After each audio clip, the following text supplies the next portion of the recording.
Hey, yes. Thank you, Eric Blanc, for that video. They jamming Sharon, and I know I they wish I way to could strike dance. you. I'm not a good Man, dancer. and I have a little music with my strike. So, about 9,000 union members of the university announced a strike on Sunday. And baby, if you got a strike, that's how you do it.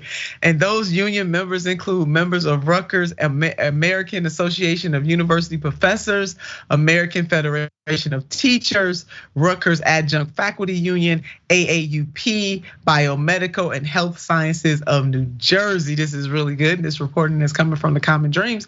And the unions represent full-time faculty, adjunct lecturers, and the faculty of the university's medical, dental, nursing, and public health schools. It is so good to see that collaboration and that solidarity across labor unions. And the negotiations have been brewing for months, but still no contract, unfortunately. The workers have been negotiating with the schools since last July and are calling for changes, including a 20% pay increase over 4 years for full-time professors, a minimum salary of $37,000 and some change for graduate workers, guaranteed funding for teaching assistants and graduate students, an increase for new parents, release time to 14 weeks, and equal pay for equal work for adjunct instructors, amen, who they said should be paid and eligible for benefits equal to those given to non-tenured track faculty.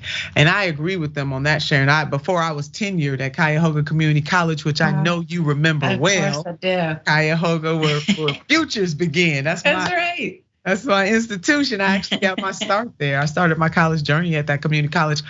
But I adjunct before I was on the tenure track, and then ultimately I gained tenure there. And adjunct faculty, I mean, they work extraordinarily hard. They work the same as regular faculty at colleges and universities. So I'm really glad to see that, at least in the negotiations, what they are pushing for is very inclusive. Yes, it is. And it's also not that much.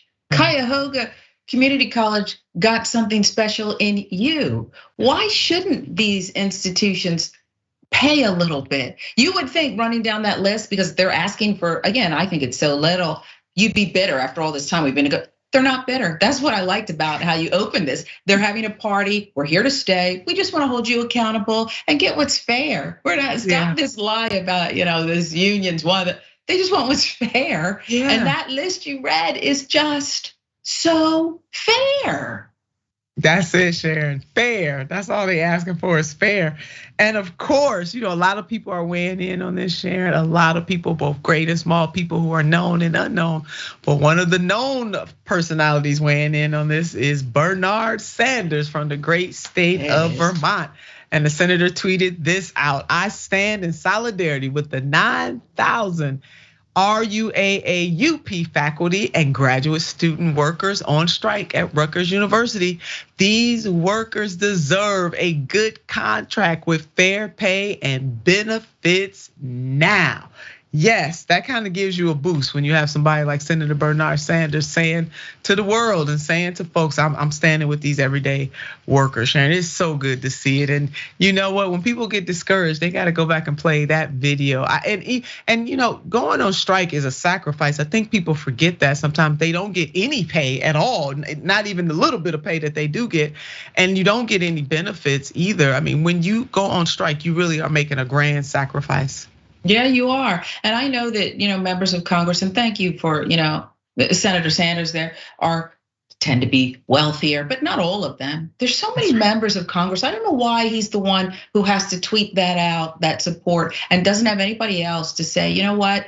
I second that. I'm right there, or travel there, because there are members who grew up in union families and single parent families, just trying to make ends meet and live that American dream. And it's just so hard when you have corporate greed and they're in your pockets and in your campaign funds that you don't want to do anything.